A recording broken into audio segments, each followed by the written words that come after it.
It's once again time for Degreelessness, everyone. Thank you for chilling with us tonight. I'm your host, the People's Champion, 21st Century Digital Boy, trusted member of the media, and the world's most stunning and brave culture critic, Shanghai Pete. We've got some more rumors for you today, so we'll need to get right down to business.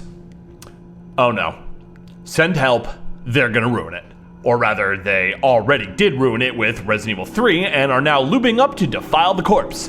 That's right, in a scenario straight from our nightmares that's far more terrifying than any Resident Evil game could ever dream of being, it looks like Capcom has greenlit yet another outsourced Resident Evil remake. Oh boy, this is what I keep saying. You give these AAA developers $1 and the next thing you know, they're trying to snatch your whole fucking wallet.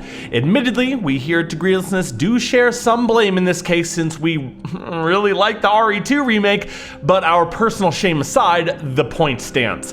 This is why we can't have nice things. This is what happens when you send these avaricious fucks the message that you'll buy whatever they put out as long as the package and the marketing are pretty enough, or if they bait you with nostalgia. So, which one is getting the rehash cash grab treatment this time? Is it for one of the objectively terrible entries in the series that may stand to seriously benefit from a modern reimagining? Could we maybe be getting a version of RE6 that we actually could stomach?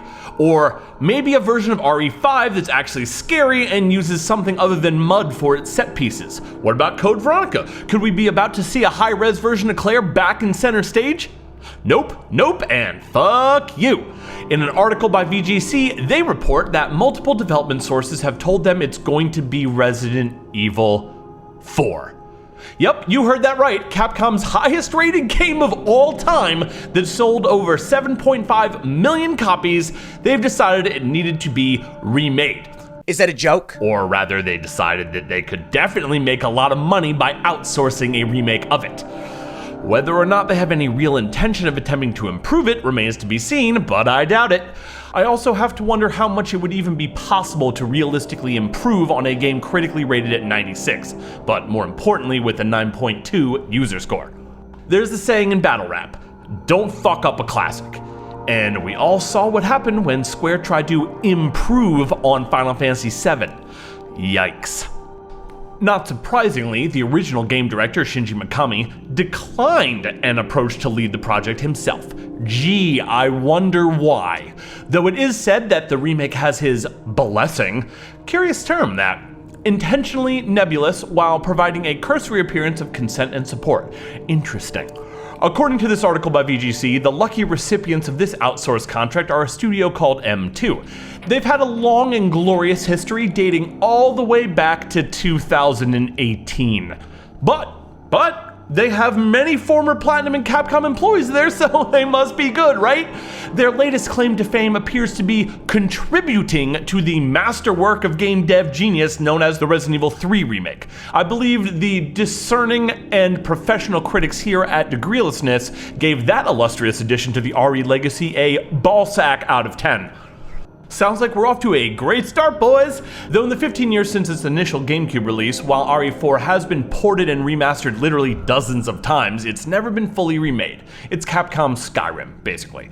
I wonder why they never fully remade it though. Could it be because it's a classic and only a fucking idiot or a gluttonous corporation with zero inherent respect or understanding of their fanbase would attempt to fuck that up? I think so! Now, this VGC article goes on in what appears to be a futile and embarrassing attempt to justify the existence of this, or at least make people feel better about it, though I personally don't think that's really their job. Great journalism. Excellent. They talk about how the original's lead coder was a Platinum Games veteran, and was also the game director for the RE3 remake, though I don't know why that should make me feel any better. Also mentioned is how producer Hiroyuki Kobayashi is still at Capcom, though he last worked on RE6. Oh, great. So the guy who worked on that disaster is still physically nearby. Hooray. The cringe then comes full circle as they add another person with knowledge of the studio suggested that the name M2 was initially a reference to Mikami and Minami, who worked closely together at both Capcom and Platinum Games. Well, that just makes me feel so much better.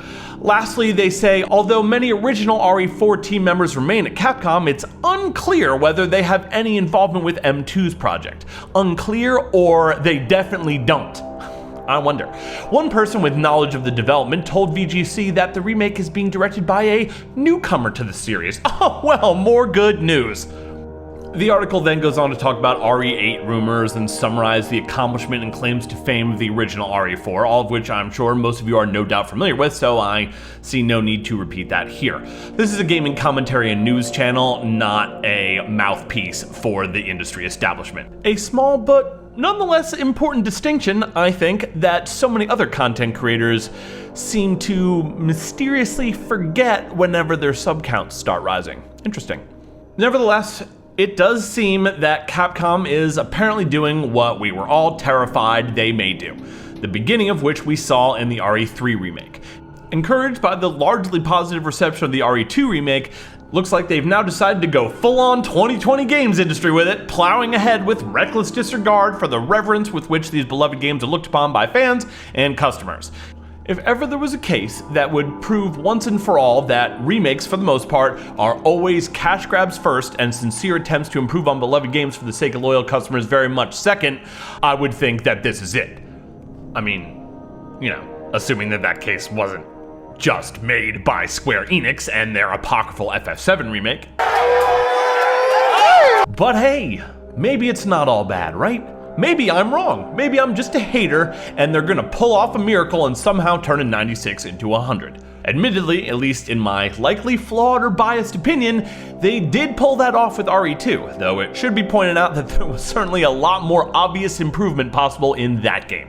What more does RE4 need? I would argue nothing. Please stay the hell away from it.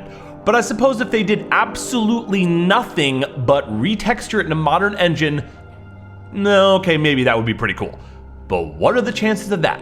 Yeah, pretty much fucking zero. Zero. So, I'm terrified, guys, and I would guess you're all feeling something similar. Maybe it'll be good though. Or, even better, maybe these rumors aren't even true. Maybe the nightmare isn't real. We can only hope. Alright, that about does it for the Degreelessness Rumor Mill.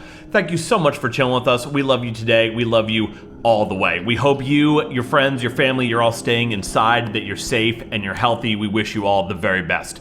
Hey, bong, some video games, a little shelter in place. It's not so bad, right? We'll get through it. Anyway, please remember to like, comment, and subscribe. Only you can prevent the premature demise and the extinguishing of this channel and the people's champion at the hands of the bloodthirsty, ravenous establishment chills. I'm so vulnerable.